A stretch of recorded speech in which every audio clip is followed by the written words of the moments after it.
I've always been a good speller.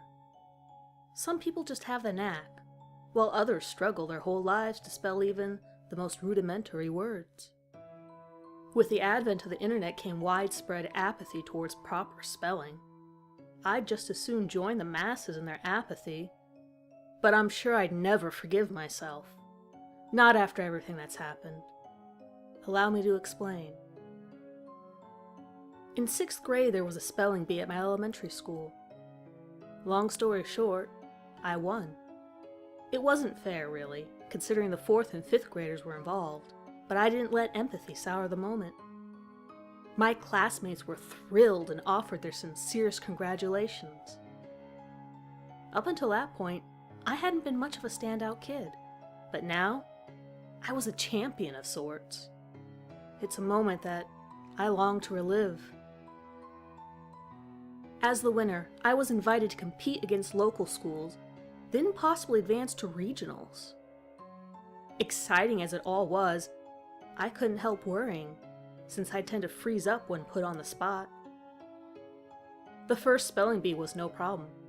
It was at my own school, which was small, with only some other students and teachers there. But now, I would have to stand up in front of people I didn't know and try to keep my cool. My first challenge was at a much larger school. I was relieved to find that despite the competition taking place in a sizable auditorium, it would have a small audience of just parents and a few teachers. No bratty kids to heckle me. Being on stage was a little disconcerting, but having been forced to perform in a school play already, it wasn't entirely unfamiliar territory. The other kids didn't look too bright, and I figured they came from schools where nobody could spell for shit. This was going to be easy.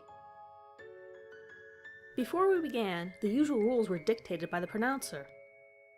I won't bore you with the specifics, but she made it a point to emphasize that there would be no homophones, words that sound the same, but are spelled differently. Usually when given one, the competitor would simply ask for the definition. However, in this particular spelling bee, I was to expect no homophones at all, not a one. I could push them completely out of my mind. Homophone? What's a homophone? Things got off to a good start, as expected. Naturally, the words started out simple and gradually became more complex. Not enough to stump me, though. I was right about the other students being pathetic spellers. 2 of them were eliminated early on by some really basic words. My confidence was skyrocketing, and an effortless victory seemed to be within my grasp. But then, out of nowhere, this bitch did the unthinkable. She gave me a fucking homophone. Now, you're probably thinking, whoa, that's pretty harsh considering you could just ask for the definition. Well, you're right. I could have asked for the definition. Oh God, why didn't I just ask for the definition? My 11-year-old mind struggled to understand why someone would be so insistent and then completely contradict themselves. She said there would be no homophones. No fucking homophones! I felt like I had been thrown under the bus. You could hear a pin drop and a wolf howl in the distance as I stood there like an idiot, trying to untie the knot this woman had just fastened in my brain. The word was either colonel, for the rank, or kernel, as in the seed. I never found out which. I was too preoccupied with a whirlwind of questions orbiting around my head. Which word am I supposed to spell? Why did she give me this word? Why did she say there'd be no homophones? Why is she doing this to me? I wanted to scream, to run, to cry, but I did nothing. After a painfully awkward and seemingly endless silence, I was told to hurry or I'd be out of there. Afraid of being disqualified, I spit out the only thing my tangled mind could scramble together, a combination of both spellings. C-E-R-N-O-L.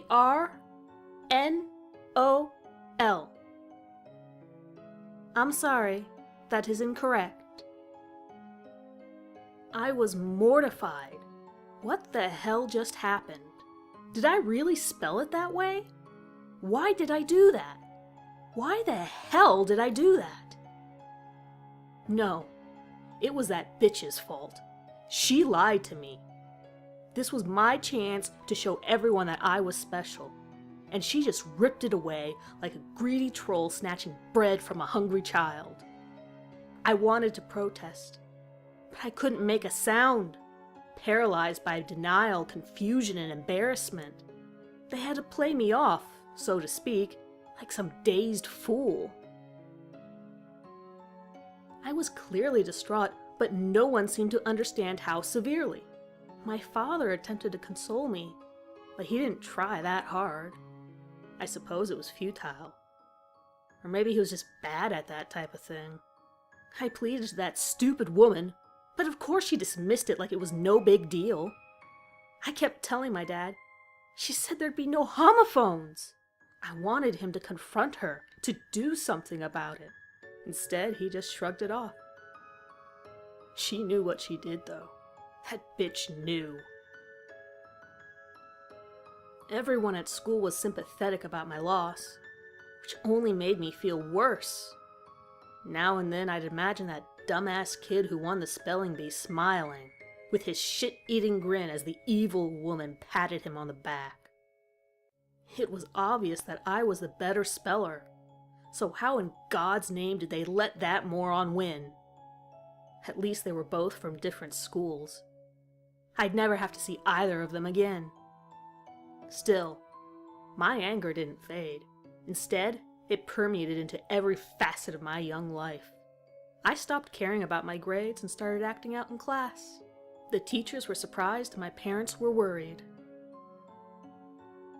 Maybe it's unfair to blame everything on that one experience, but the humiliation I fostered kept growing and mutating as I refused to let it go.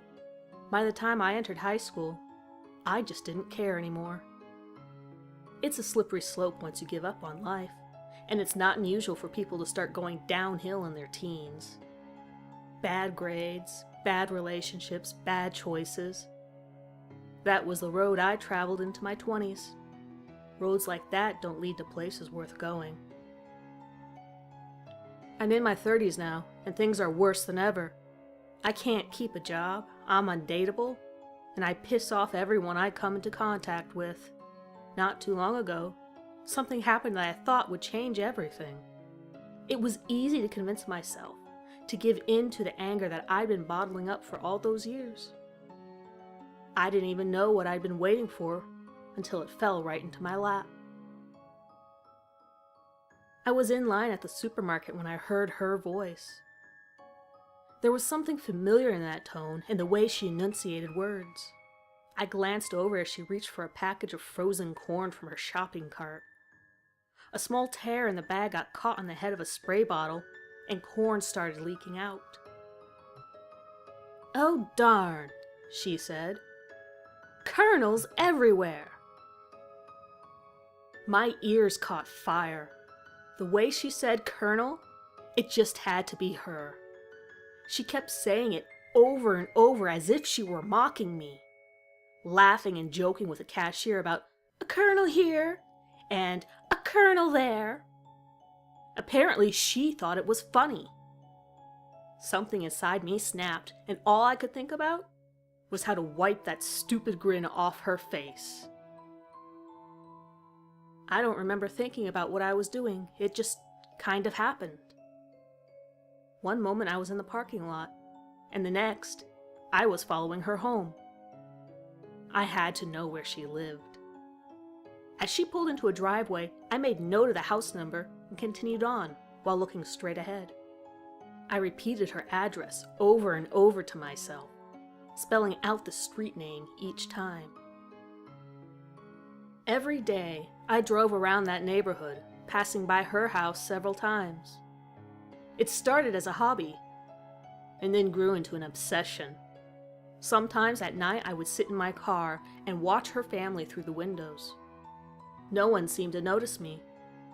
Her smiles and laughter, served to further cultivate the inescapable hatred I felt. I'd mumble as if she were listening, utilizing every manner of profanity to express my disgust. Eventually, I found that I had memorized her work schedule, and her husband's as well. It was only a matter of time before I confronted her, alone. It was freezing that day. Most people were keeping warm inside, but I still wore a ski mask so that no one would be able to identify me, and gloves, of course. I parked my car a few streets over and walked casually to her house. I'm not sure what possessed me to go there in broad daylight, but I knew her husband would be at work, so I took my chances. In a bold move, I went right up to the front door, knocking impatiently. Soon I heard footsteps and a woman call, "Just a minute!" As raging rivers of adrenaline surged through my veins, the door swung open and I came face to face with my sworn enemy. "Can I help?" Before she could finish, I punched her in the throat and shoved a wet rag into her mouth. Then I rammed the bitch with my shoulder, sending her backwards and giving me room to close and lock the door. She tried for the rag, but I hit her in the stomach. I got behind her and wrapped my arms around her neck, then dragged her into the kitchen as she floundered and flailed. Red-faced and wild-eyed, I smashed her head into the counter and threw her to the ground, planting one foot firmly on her throat. She tried her darndest to remove it, but she just wasn't strong enough. Knives everywhere. I had to find the biggest one. I needed to terrify her, make her beg for her life. It seemed her arms were getting tired, so I lifted my foot and proceeded to kick her in the head repeatedly. She tried to get away, but I kicked her in the ribs. I just kept kicking and kicking. The rag was coming loose, so I took a break and jammed it back into her mouth. Then I sat on the floor to watch her struggle for a moment. There was something beautiful and innocent about it. I wondered why my face hurt, before finding out I was smiling so hard. The petrified woman was now incapacitated from pain and exhaustion. I climbed on top of her and waved the knife around in a childish manner, close to her face. My body was shaking, and so was hers. This was the moment I had been waiting for. I felt like a god, and judgment was at hand.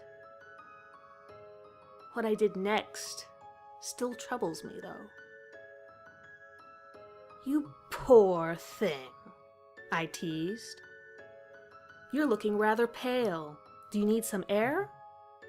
My enemy tried to respond, but her voice was muffled and crowded by coughs and gurgles.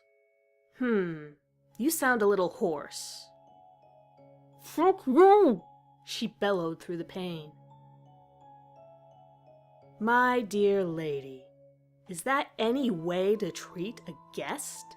You can moan and groan till you're blue in the face. I'm the one in control here." Her eyes revealed a sense of defeat. She wasn't much of a fighter. "That's right. No reason to be so tense. We'll get through this together. Okay?" She reluctantly nodded. "I'm going to remove the rag. Would you be so kind as to not make a sound?" I pulled the rag slowly from her mouth, while I grinned and gazed into her frightened eyes. She seemed relieved to breathe freely again. I waited for her to settle down, then pointed the knife below her chin and began my monologue. "I bet you think I'm some sort of serial killer. Sorry to disappoint you, I'm just a regular guy. A guy who missed his chance at greatness. Since then, I've been searching for peace of mind, but I just can't seem to find it. As days go by, it gets harder and harder.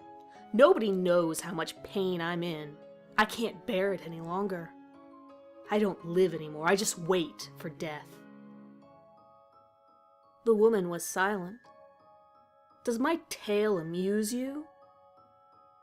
She shook her head slightly. I wasn't sure what to do with her. I'm starting to get bored. How about you? She said nothing. Then I had a brilliant idea. How about we play a game? I'll give you a word, and you'll spell it. If you get it right, then you can go free. If you get it wrong, then you die. I could tell she wasn't happy about the game. Can you do that for me? She nodded slightly. Good, good. I acted like I was searching for the perfect word, but I already knew what it was. I just wanted to savor the moment, to breathe in her fear and soak in the redemption. I smiled again, trying not to laugh. Briefly, I questioned my actions. Was I really going to kill her? Was this really the same woman that ruined my life? I didn't care. All that mattered was the moment, and so I delivered the challenge. The word is Colonel. Or did I say Colonel with a K? Honestly, I don't even remember. Our unblinking eyes were locked in battle as I waited patiently for her response. The woman took a hard gulp and a deep breath. Then she spoke. K-E... No! No, no! You have to say the word, then spell it, and then say it again. Don't you remember how a spelling bee works? I was furious that she had forgotten the rules. I let us both calm down, and she made another attempt. Colonel. K-E... Wait. Which spelling? I burst into hysterical laughter. Which spelling indeed? I was so proud of myself. The tables had been turned. I had put this bitch in the same position she put me in all those years ago. The only thing left to do was watch her squirm. With the blade to her face, I leaned in and whispered, I'm not telling. But that's not fair. Not fair? I couldn't believe what I was hearing. You dare lecture me about fairness? Everything came to a head, and I could no longer cage the beast. The knife seemed to move on its own, slicing from her left eye to her right cheek. The woman shrieked in pain and grabbed at the wound. There was so much blood. Maybe I cut her more than once, but everything's a blur. I'm still not sure if she's alive or dead. In all the panic, I got spooked and ran, and I've never stopped running. Another state, another name, another life. No one really knew me back there anyway. It's easier to disappear than you might think. I guess in the end I'm just a coward.